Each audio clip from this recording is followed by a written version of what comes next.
Hello, Ron here. Welcome to my blog. Carrying on today, talking about fake happiness. Now, most of the things that we would label as genuine happiness are objects or situations or events, times in our lives, things that are outside of us.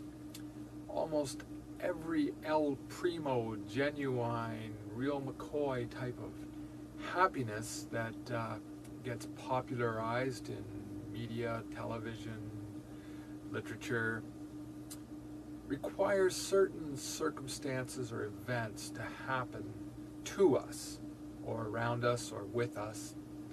And in many of these cases, a lot of the factors that contribute to this specific situation are beyond our control.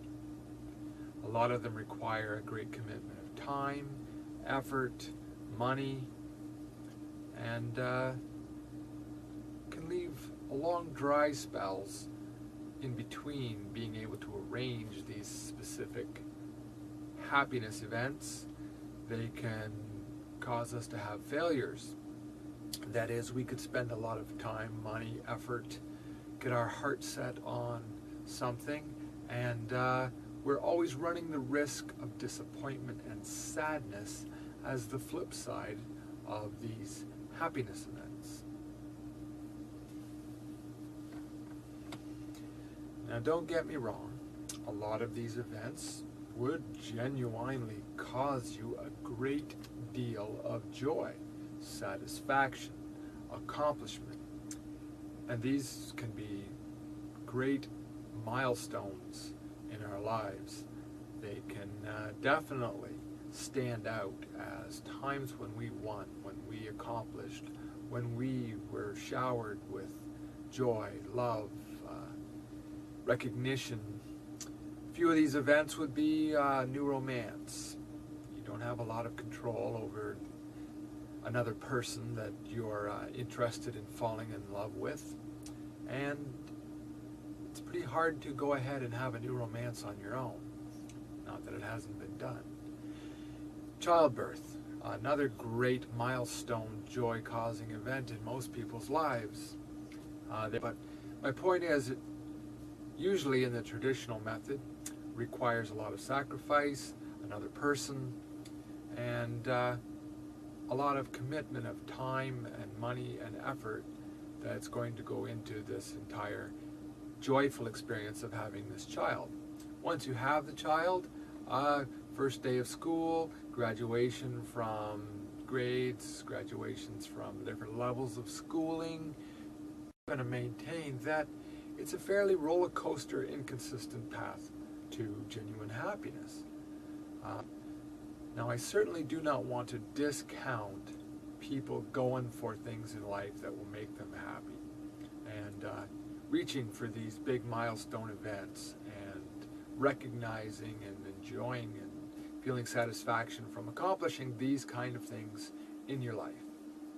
What I am going to do, though, is suggest that we've gotten a little unbalanced and over-focused on these type of things, and that these types of events that are out of our control, that require certain factors to work out correctly, other people, other situations to come down to what we want and what we expected, are not consistent, constant enough to keep our spirits up.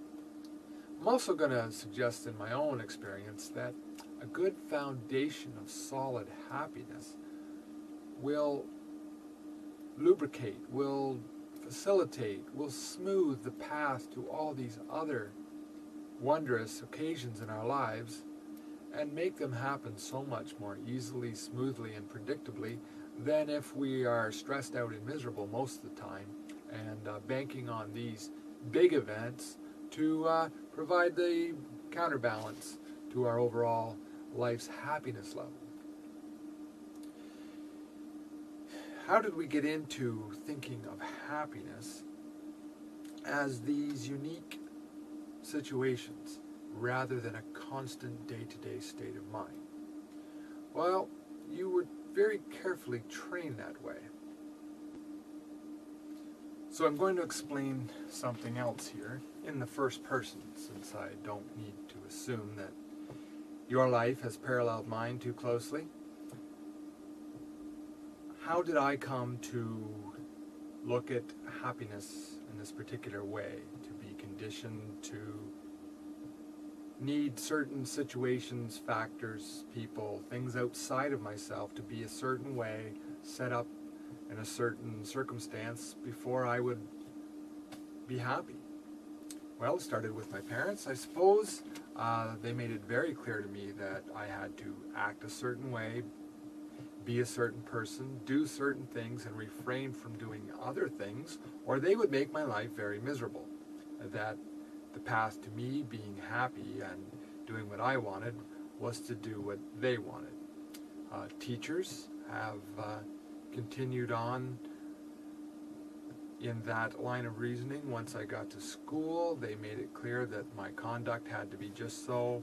I had to give the correct answers to pass grades, to move on, behave a certain way with the other children, treat the teachers and other elders a certain way. Government, authority figures, the police have all continued on this ideology that my happiness is dependent on their happiness. That is, they have to be happy with me, I have to act a certain way. Now, I'm not saying that learning how to function in society and all get along does not have its benefits. It most certainly does. However, we've taken a little too far this concept of our own happiness hinging upon other people, especially the notions of romance and family life. When you start feeling that your happiness is entirely tied up with the reaction and affection from another person, you are really setting yourself up for a frail happiness that can easily be broken, and you're at the mercy of how someone else treats you. Enter fake happiness. Fake happiness, and I'm just calling it that to get your attention. Fake happiness is basically a chosen happiness, a state of mind that we cultivate, that we realize we can choose, and that is independent to a very large extent on what's going on outside of us. Yes, there's situations where pretty much anyone is going to be unhappy, but they are not just a little bad weather, some grumpy people at work, or facing some chores you don't want to do. By deciding to take control of your own happiness, you can raise your normal everyday state of emotion far higher than you would expect. And once you do that, you'll be surprised how much more pleasant everyone else seems to be, how much more enjoyable mundane tasks are.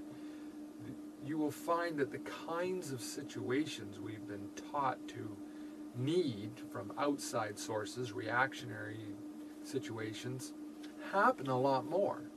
And that while we may start off consciously deciding to be happy and doing certain exercises and certain procedures, which I'll cover in the next video, to actually promote this state of mind, then the kind of spontaneous events that make us happy start happening a lot more often, and it can snowball.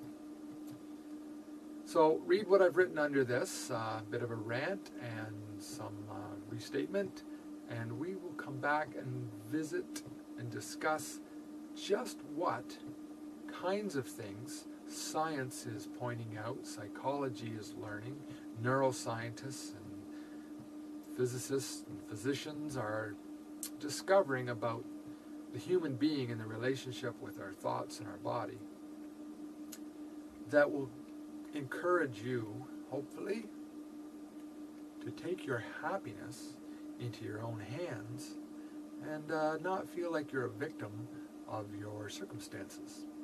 I hope you'll come back for that one.